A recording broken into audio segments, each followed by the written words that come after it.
Seminaries are closing, churches are dying. How do we get young people back in church again? Why would they come? What? Why would they join an institution that doesn't meet any of their needs? I didn't ask the church to change when I became a part of it. We just went because we should. You went because it was the social norm, but that's not the case anymore. The church's evangelism campaign can't just be come to church because you should. Then what are we supposed to do? Thriving organizations meet people's needs.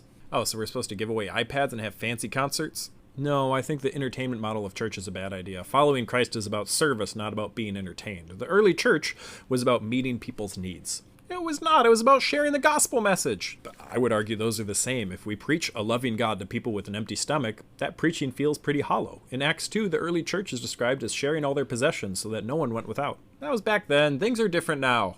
Even in our grandparents' generation, the church was still very much meeting people's needs. It was a social hub, a place where people could learn how to read, a social safety net, before many of the government programs we have today. But other places do most of those things now.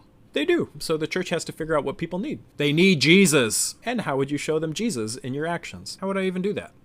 People need childcare, so you could open up a facility in the church that meets that need. People need healthcare. You could create a clinic where people could get free medical advice. People need food. You could create a community meal. That sounds like a lot of work. It is. Being a Christian is a lot of work, but it's so good for your soul to serve others. That's what this whole thing is about.